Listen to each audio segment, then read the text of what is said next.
welcome back to a new video and a new series. And I just want to say before we continue any further, I'm sorry about the length of time it's taken to put any new videos out.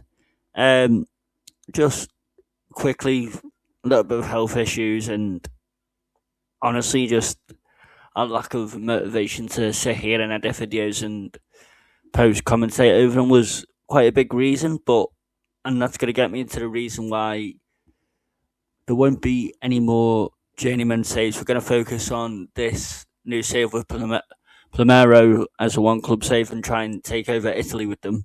But the reason I'm going to journeyman save anymore is because I just wasn't enjoying it.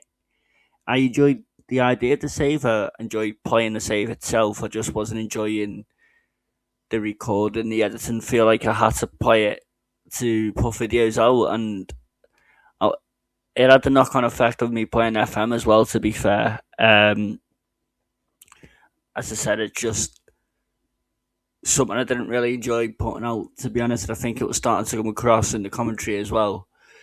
But yeah, so we are going to start this Primero save. We are going to try and take over Italy, because I feel it's the league where there's probably a gap for someone to just go on and dominate it. Obviously, we're starting in Serie B at the moment. Just have a quick look at people's reactions to me being appointed as the manager. Talking of our manager, we are staying with the same one we use for the journeyman, so there is no badges. So I will grow with as the club grows as well. As we have a look around the club, we'll have a look at the expectations. We'll also look at the tactics as well, and the team, the players we've got at our disposal this season, and who could be the cut into Serie A. Here on the 5-year plan, the board want to win promotion to Serie A this year. Also be competitive in the Coppa Italia and work to become self-sustainable, which, given out the club size, I think definitely the first one could be achievable this season. As we have a look at the actionable, so it's signing young players for profit, sign players to sell for profit, increase the commercial value, which will come over time as well, grow the club's reputation. Again, that's going to come with promotion to the World Cups. Spend the original transfer budget, which should be easy because it's not that much. Break even in the transfer market, so sell one or two depending on how much we bring in. And the culture is to sign high reputation players. As we just look at the right hand side again, just to see what the board expect over the next 5 years. So it is get promoted to Serie A, and then try and remain in the best and become an established team. And I do think that has to be the goal. In the first couple of seasons, I do plan on making this a long-term thing, probably to the next FM now, if we could go that far.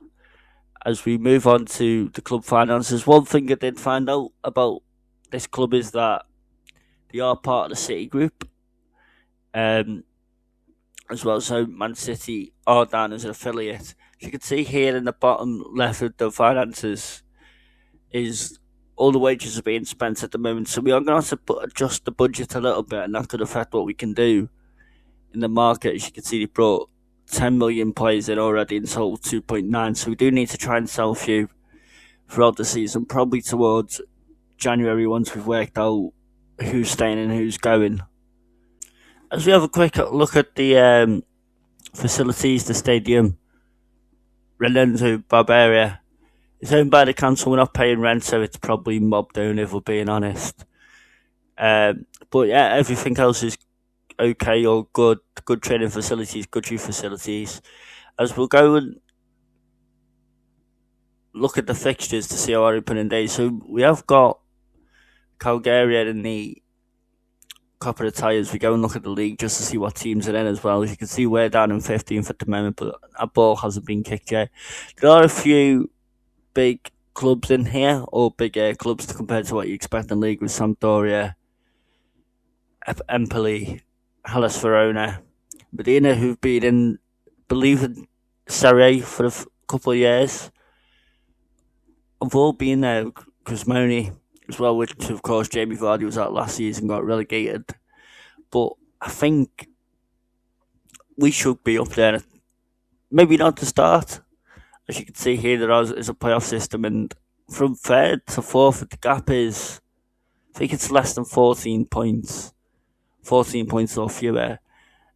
We then get the playoff system as well. So third could be a playoff place towards the end of the season if it's clear it's not going to be more than a 14-point gap. But the top three go up if it is a more than a 14-point gap. And I believe it's, just in case I have checked as well, 16th and 17th and 18th, I think it is, also have a play out if it's under 4-point gap. But we will also check that as well. Realistically, I would expect, without looking at the team at the moment, which we will do later on in this video, I want to say I'd aim for about second, third. I think there's maybe fourth. I can keep that gap down. Just think there's one too many clubs that have had Serie A experiences recently than us, and that could come back and bite us a little bit towards the later stages of the season when you need to be consistent. Yeah, as I said there, it is a 14-point gap to make sure third goes up. As we'll look at the playoff situation in the Premier round, it is just, what I gather from this, just a one round game. So I'm guessing it'll be 4th, 5th, 6th, and it'll be 5th, 6th, 7th, and 8th, sorry, that would play in the first rounds and go on to the semi-final. And the semi-final is, for bizarrely, 2 legs. I don't know why they haven't just kept it as 1 leg to make it routine throughout the whole playoffs. It would have made more sense in my opinion. But we have got 2 legs there, and then we'll check the final as well. So you just go back and double check. It was a 1 leg in the fixture in the first round of the playoffs. And then we'll go to the final now. And yeah, that's 2 legs as well. So a lot of football to be played from between now and the end of the season. As for this, we check the playout game just in case. Is also a 2 leg. I don't think we're going to be down there, to be honest. As we go and look at the media prediction, and as I thought, we'd be about a third. Hellas Verona lead the way in the favourites, followed by Cremonese, followed by Pisa, Sampdoria, Empoli. All teams that I have heard of, to be honest, in Italy. We've got Benevento, another one that's probably less known, down, expected to survive. As we'll go and look into the tactics now. And usually I go for the control possession and the 4-2-3-1, and it does work, but I think it works too well. It's a little bit OP. We have gone for 4-3-3 wing play, not 4-3-3 tiki-taka. I do think it'll be slightly different to what I'm used to. It'll be a bit of a challenge to try and stick with it as well. As before we pick the starting 11 and the subs, we'll go into the instructions. As we'll leave the tempo high, a little bit of time wasting on as well. For now, we'll change tackle into get stuck in on, which I always believe should be on, to be fair. Every time I've played it without, the players just stand off. And we'll leave pressing as it is as well. So we'll start picking our keepers. We'll pick Jesse Jorican in as our number 1, Nikolai Perozzi as our right back, and he is wanted, so it'll be key to try and keep hold of him as well. We'll then go Mattia Bani as our centre back, with along those lines of Saracinai. And again, he's wanted as well, so we do need to try and keep hold of some of the older players as well for that experience. We'll then put Tommaso Agello as our left back.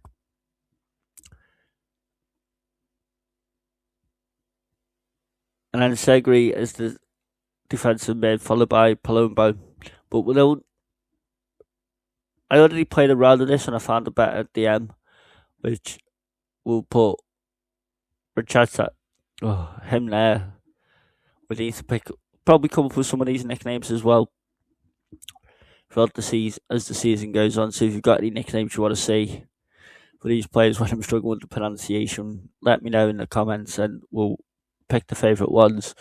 As we'll put Gyasi on the right, on the left, sorry, and then I'm not even going to try and pronounce his name, but he's going to be known as Joel, our big centre forward. So we'll look at our set pieces next, and we'll go near post. We'll do everything the staff prefers, to be fair. So we'll go out swing it. I don't like doing that, but we'll see how it goes with what the staff preferences is. We'll stay unbalanced.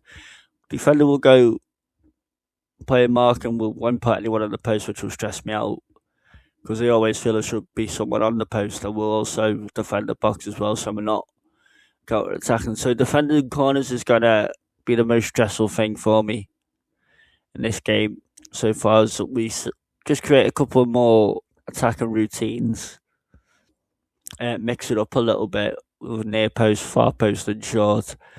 We'll also have players at the edge of the area, and because I've noticed in previous FMs that if you leave someone on the edge of the area unmarked, you always tend to score. So we'll leave that as it is. And the same with free kicks as well. We'll throw someone at the edge just to make sure there is cover there for us, as we will. Also, sort out the penalties. I'll leave that as it is for now. We'll allow any player who has 2 goals to take a penalty for the chance to get a hat trick. I will also not allow someone who's missed one to not take the next. So I'll just jump on a little bit to do the rest of these introductions, and then we'll look at the team and see what it's got to present us with. And then that will probably be it for this video, to be honest. This one thing that confused me just before we quickly move on is the squad cannot have more than 20 players over the age of 23. And the squad must not have more than 18 over 23 players, including club icon players excluded. To me, and it could just be the way I'm understanding it and not really knowing how the Italians work the rules, especially in Serie B. So just before we wrap up this video, guys, we will just have a quick look at a couple of players that I think could be key to this season in our promotion push. The first one is going to be Emanuele Gyasi. He's on loan from Empoli. He can play on the right wing, right midfield. I think he's a good all-rounder down that right side, to be fair. Good technical ability, good first touch, dribbling, crossing, everything you really want in a winger. He's got good acceleration, agility, and pace as well. So I do think he's one of our key players if we can keep him fit all season.